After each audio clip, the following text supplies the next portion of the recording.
Hi there, Janet Fritz here for Galaxy Girl Creations. Welcome to my channel. Welcome to another Mixed Media Mayhem, combined with 30 days of sketches from Christy's Beautiful Life, and Color Craze, which I'm doing with MK over on her channel, some assemblage required. So that's 3 series that I am doing 1 video for, and a lot of combining. So for Mixed Media Mayhem, we are supposed to use distress in any form or media, stencil work, and tissue paper. This is the sketch that we are using for Christy's Beautiful Life, and here is our color palette for Color Craze. So it's going to be really interesting to see. I believe MK is doing all 3 together as well. We haven't really talked about that, but I think she is. So it's going to be interesting to see what she has going on. So first of all, I created this cut file that I'm going to use, and if you notice there, I pulled it off of my cutting mat, which is actually a Cricut cutting mat, but I don't use a Cricut. I use a Silhouette. Just happened to be the mat I had handy, and it was upside down on there because it's one of those papers that has kind of like that glazed design over the top, and so I wasn't sure if it was even going to cut, but I do know that putting it upside down does help. So I went ahead and put it upside down and adhered it with some blue tape because that glaze that's on the top of it did not want to stick to the mat at all. So that is why it was upside down. I'm going to start with the tissue paper portion of the Mixed Media Mayhem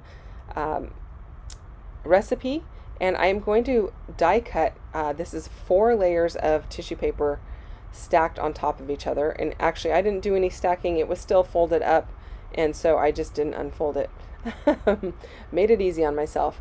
And so I'm going to leave them stacked up. I did just take them apart to see kind of how they looked, but I do end up leaving them stacked up on top of each other. And I'm going to stick a brad in the middle of each one, and I'm going to create a flower out of each one. So I'm keeping it pretty simple. These are really easy to make, especially if you have a heat gun handy. You could do it just by hand, I'm sure, to crinkle up all of the layers to make it look like a flower, but I'm going to use a little bit of water in my heat gun to kind of give them some texture. I did fold each of those circles in half and then in half again to find the center point, and then I used my pen blade just to poke a little hole in the middle so that I can put my brad in the center. So I'm liking how that is coming together. I am going to do well, I have 5 of them cut, but I'm going to end up doing a 6th one as well. And as you can see here, I'm just adding a little bit of moisture to each of the layers, not really being specific as to where that moisture goes. I don't necessarily want it in the same spot on each layer, because when my heat gun dries it, it crinkles it up in a different spot since it was wet in a different spot.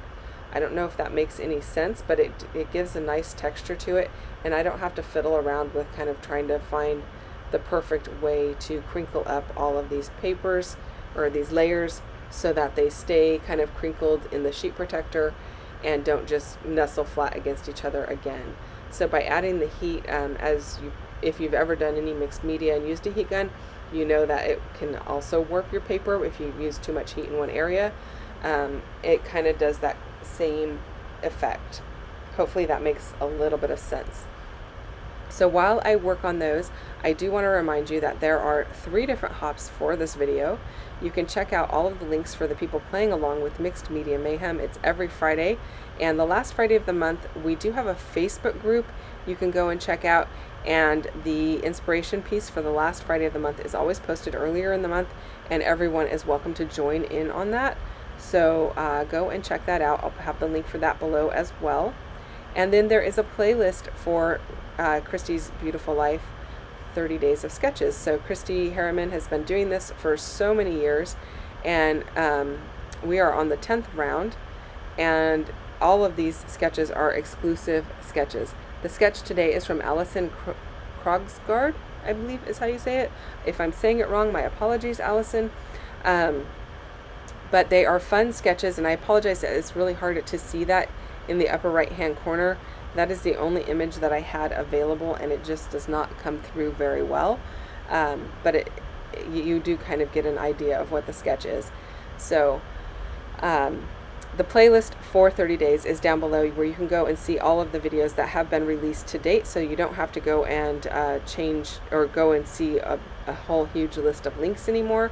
We just have that one playlist, which makes it a little bit easier, or at least hopefully it's easier for you.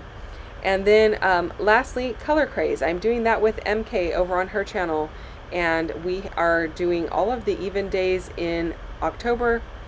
We have a different color palette that we are both working from, and we are combining it with 30 days of sketches just to add a little bit more fun to it. We both really love color and love the challenge of doing something different. So we are letting these color palettes that we chose drive where we go with these layouts, and combining that with the sketch. So hopefully that is a lot of fun for you. So that was a really long way of saying there's 3 different hops. Go check them out. Thanks for being patient with me, you guys. Okay, so I've got my cut file in the background. I've got my flowers ready. I still need to make a 6th flower. It doesn't look off balanced on screen there, but in person it looked off balanced to me, and so I felt like it needed another flower. I did realize that my cut file was not quite tall enough for what I wanted, and so rather than cutting it again, I decided just to stretch it by cutting it in half, and all of the photos cover up all of the stretched area, so you're not going to even be able to tell that it was stretched manually versus digitally in my die cut machine or on my computer and then cut out. I'm just using my Nuvo Deluxe adhesive to adhere everything down. I find that works really well because it comes out really fine on these cut files, and it like sets up super fast, so it's not like it's got a lot of dry time, and it doesn't tend to warp the paper because you're not using a lot of it. So I'm going to go ahead and get that placed, and then I'm going to work on my flowers. And to be real honest with you guys, I totally forgot I was combining this with Mixed Media Mayhem until like the end. And so luckily I was like, oh my gosh, I'm so glad I used this tissue paper, because I completely forgot to go and check out what else needed to be added. So I'm going to add the rest of the mixed media at the very, very end of this video. And it's super simple. Mixed media does not have to be hard, it does not have to be wet, and it does not have to take you a lot of time or a lot of dry time. It can be very simple, and you can get great effects from it. So, you know, don't be scared of doing a little mixed media on your layout. It's a lot of fun, and it adds quite a bit for you know, something very simple. Like, it can be very simple. So what I'm documenting today is this restaurant my husband and I like to go to when we are in this town. It is called Siam Thai, and we love this dish they have. You'll see a photo of it there on the left hand side. It is called Crying Tiger, and it is so good. So we always order that, and we order their yellow curry, and so that is just the two of us out to dinner. He's also got a Thai iced tea, and so I'm just documenting that. The other colors that were in the color palette here, I've got the pink represented, the black and the blue. The blue paper actually does have a pattern to it. I don't know if you can see it on your screen, but it's got a black floral pattern that's very subtle. And so those colors are represented. And here I've got the addition of the green. I had chosen a bunch of different green papers. You can see them behind the paper I'm working on is stacked up there, but I ended up going with a mixed media paper that I had in my stash of scrap papers. And so I'm really happy to get that out of my scrap paper, or at least a portion of it out of my scrap paper bin, because that bin is getting so full. And I also don't want to cut into a 12 by 12 if I don't need to. So I'm always trying to remember now to check my scrap bin. It's something that I've always done, but sometimes, like if I'm at a crop or something, I forget to. I don't take my scrap bin with me. I just take some solids, and so then I end up with more in my scrap bin when I come home. But I'm trying to remember to pack stuff from the scrap bin instead. So the dies that I'm using, the really fine one there is from Altenew, and I'll put a link for that down below. It is either their leaf set or their tropical leaf set. Both sets are wonderful, and they come with like a dozen different leaves in each set. I love them both. And then the other one has been in my stash for ages, and I don't know where it's from, so I cannot tell you where that sprig is from. My apologies. And then this alpha die set I'm using, I think this is from Altenew as well. I'm going to put a link down below for that also. I'm not 100% sure, but I think that's where it's from. And I'm just using the same pink paper that I used for the die cut in the background, or the cut file that I'm using in the background. And I really like the way that this pink pops on this navy blue and black paper. So I don't use any foam for these. Oftentimes I will use foam behind my die cut alphas, but in this case I am not using any foam to pop them up because I've already got enough dimension going on in this layout, and it had these really narrow pieces to the letters, and I didn't even want to mess with it. It probably would have worked out fine. I have some really thin letters that I have die cut with foam underneath them, and it's never been a problem, so I don't know that it would be a problem here. But I didn't really feel like it needed anything additional, so I just left them kind of flat. And my journaling is going to go right below that. I am going to show you the journaling on screen here, but you're not going to have to sit through me writing all of it because that is not very exciting. But I will tell you, I really love my white Arteza gel pen. I tend to use the 0.6, 0.06. Let me look at it. 0.6 is what it is. That is the one I tend to use the most often. It does come in a larger size, a 1.0 and I think a 0.8. And it just shows up so well on the dark paper, and it's my go-to white pen these days.